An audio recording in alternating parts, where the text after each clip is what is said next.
Vous avez vu, j'ai fait un effort sur les lumières. Non mais, j'ai mis une lumière qui s'appelle Coucher de soleil dans la savane. Ah, on est dans le thème. Oui, on est dans le thème du coucher de soleil, puisqu'aujourd'hui, dans Comixpresso, vous le connaissez ce concept, le temps d'un espresso, je m'en vais vous parler d'un comics. Oui, on va parler des affamés du crépuscule sorti chez Delcourt la semaine dernière, vendredi dernier, de J. Willow Wilson et Chris Wildgoose au dessin. Oui, encore de la fantaisie. Je sais pas pourquoi, en ce moment, il n'y a que de ça. Alors, chez Urban, ça s'explique, c'est le mois de la fantaisie. Vous savez que Urban, depuis l'année 2024, mettent en place des genres par rapport au mois. Donc, on a eu voilà, le mois de la fantaisie ce mois-ci, le mois de la SF, du polar, etc. Mais chez Delcourt, également, ça tombe bien, c'est aussi une de leurs sorties. C'est de la pure fantaisie. Ça s'appelle Les Affamés du Crépuscule, volume 1. Qu'est-ce que ça nous raconte? Écoutez, on est dans un monde, encore une fois de fantaisie, où des races se font la guerre. On sait qu'il a existé des elfes, des nains, etc. Mais aujourd'hui, il ne reste plus que les humains et les orques, a priori, qui se mettent sur la gueule à coups de désinformation. C'est-à-dire que les humains sont persuadés que les orques mangent des enfants, et inversement. Donc, ils se font la guerre. Voilà. Depuis un bon moment maintenant, jusqu'au jour où une nouvelle race va débarquer. C'est pas vraiment une nouvelle race, en tout cas le retour d'une race qu'on appelle les Vogol. Pour vous les imaginer, ce serait un mélange de Gollum avec des grands membres mi-vampire, mi-elfe de la nuit, un truc un peu chelou. Mais en tout cas, ils sont là et ils sont a priori bien décidés à bouffer tout ce qui bouge. Donc, les orques et les humains n'ont pas le choix, ils ne font pas le poids en tant que race chacun de leur côté, il va falloir faire une coalition, un pacte de paix. Et pour sceller ça, on va décider d'envoyer une fille de famille, de haute famille, une fille orque, une guérisseuse, dans un clan humain, afin de sceller cette union, tout simplement.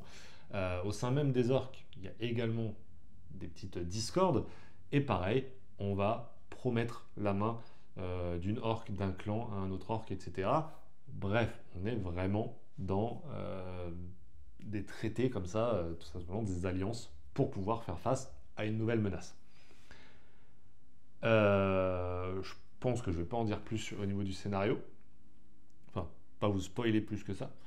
La première chose qu'on remarque, pour moi, c'est l'édition. Voilà. On va parler d'édition parce que Les Affamés du Crépuscule, en anglais, c'est The Hunger and the Dusk, ou l'inverse. Je crois que c'est The Hunger and the Dusk. Donc la faim et le crépuscule, effectivement. Et là, ça se traduit par Les Affamés du Crépuscule. Alors pourquoi ce choix? Pourquoi avoir traduit? Eh ben, je pense que ça va dans une DA assez globale sur le bouquin. Un bouquin à dos rond, un bouquin avec le petit signet qui va bien, un bouquin dans un format agrandi, avec un titre en français. Je pense que c'est pas trahir des secrets de Polichinelle que de dire qu'on vient ici séduire un public franco-belge. Le thème déjà de la fantaisie, c'est un thème, pour moi en tout cas, me fait plus écho à la franco-belge que aux comics. Ça va nous rappeler tous les Lanfeust et compagnie, hein. Il y a quand même toute cette vague aussi des les orques, les mages, etc. Je ne sais plus comment s'appelle cette collection de franco-belge. Bref, je pense voilà, je pense que vous êtes d'accord là-dessus. Donc Delcourt vient faire un move que font beaucoup d'éditeurs depuis 1 ou 2 ans. Urban l'a fait avec ses Urban grand format. On a vu le succès que ça avait pu avoir sur Night Out on the Lake. Que ce soit 404 ou iComics, c'est devenu iGraphics et 404 Graphics. Donc il y a cette volonté dans tous les cas d'aller choper un nouveau public. Delcourt le fait via ce bouquin-là. En tout cas, c'est ce que je pense. Donc, effectivement, la première chose, c'est l'édition. Moi, ça me dérange pas. Voilà. Moi, ça me dérange pas. Une édition agrandie, un peu soignée, etc. Moi, ça me dérange pas parce que, vous le voyez, hein, les Urban grand format, ça marche totalement sur moi. Et là, on est quasiment dans ce format-là. Donc, voilà. Pour moi, ça marche totalement. Dessus, on va retrouver J. Willow Wilson, qu'on connaît notamment, évidemment, pour Kamala Khan, pour ses récits sur Miss Marvel. Là où Chris Wildgoose, il a fait chez Delcourt également Porcelaine, que j'ai pas lu, qu'on m'a beaucoup conseillé, j'en ai beaucoup entendu parler. Je crois que c'est les amis notamment de First Print qui en parlaient. Donc voilà si vous ne connaissez pas l'équipe. Au niveau des dessins, puisque je vais donner mon avis sur le scénario juste après, au niveau des dessins, c'est assez surprenant. Pour pas vous mentir, c'est assez surprenant. On a des dessins, hop, j'essaye de vous les montrer, tac, qui sont, je trouve, un petit peu en dissonance avec ce que ça raconte. Je vais m'expliquer. Tac. Je trouve qu'on a un trait qui est assez léger. Alors, pas léger, léger dans le sens du ton.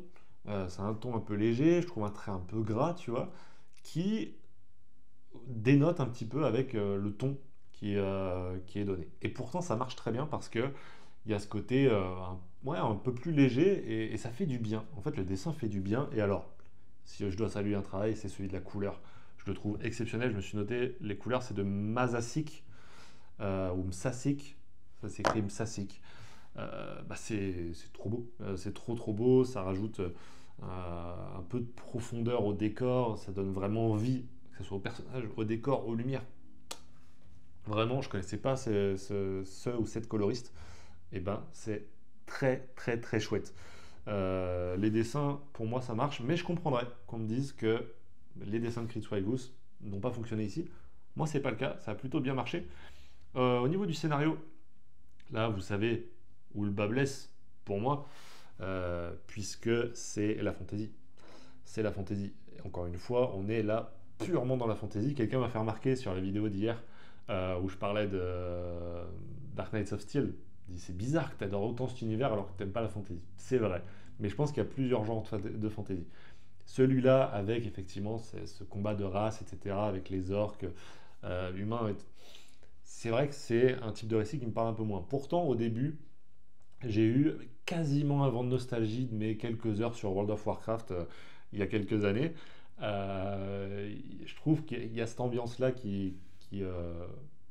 voilà, qui pop et un peu tant mieux. Et je pense que les dessins ont pas mal aidé, comme je disais, avec le trait un peu gras qui peut faire penser un peu à du jeu vidéo, notamment chez Blizzard. Ça peut marcher.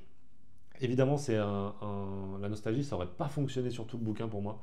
Il y aurait un moment où ça m'aurait un peu lassé. Et ça tombe bien parce qu'à un moment, il y a une sorte de retournement de situation. Alors, c'est pas un twist, mais on te laisse sous-entendre, on te laisse comprendre que cet ennemi commun, qui semble être le mal absolu, en réalité, il est un peu plus profond que ça. Il est peut-être pas si méchant. Et il a peut-être une volonté qui est autre. Là, c'est des suppositions, c'est pas du spoil, hein, c'est des suppositions que moi je me fais moi. On est sur un tome 1 ici.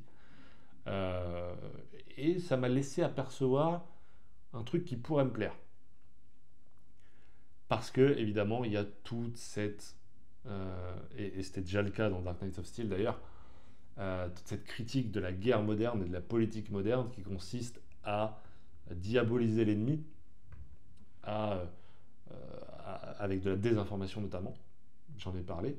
Bah là, c'est un peu pareil. Que ce soit au sein d'un même clan, que ce soit au sein entre les races, que ce soit dans cette guerre ultime contre les Vogols, il y a ce truc de pour motiver les troupes, on va dire des choses horribles sur l'ennemi.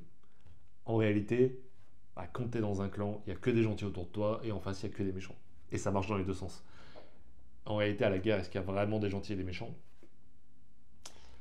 Comme on dit, hein, l'histoire est racontée par les vainqueurs. Donc forcément, je dis pas que j'ai adoré. Voilà, je dis pas que j'ai adoré. Par contre, j'ai pris, j'ai passé un très bon moment. Alors même que j'aime pas la fantasy.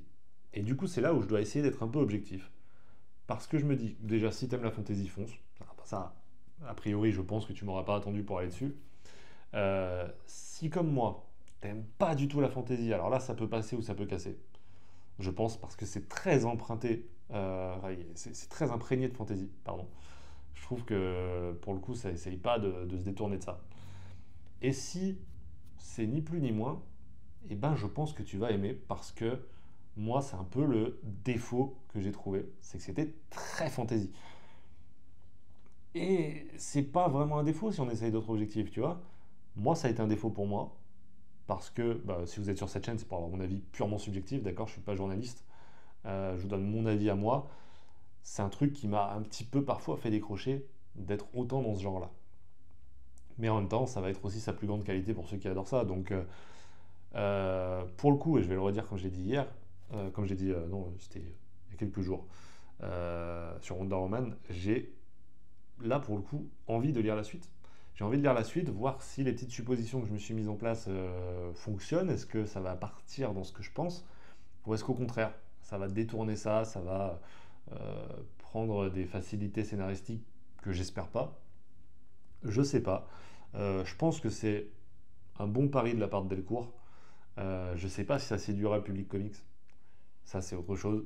Est-ce que Delcourt Comics n'a pas fait un peu d'infidélité à son public? Je pense pas, hein. On reste sur J. Willow Wilson, on reste sur des auteurs qu'on connaît dans le monde des comics. Mais en tout cas, j'ai vraiment hâte d'avoir votre avis sur ce bouquin. J'ai pas regardé encore les avis des gens. Parfois, j'aime bien le faire pour savoir où je me situe à peu près sur cette échelle de la critique. Mais moi, j'ai envie d'avoir votre avis à vous. Alors, comme d'habitude, vous avez le lien du Discord si vous voulez en parler dans l'onglet Indé. Vous pouvez en parler en commentaire si vous voulez en parler qu'avec moi, mais le mieux c'est quand même d'en parler tous ensemble.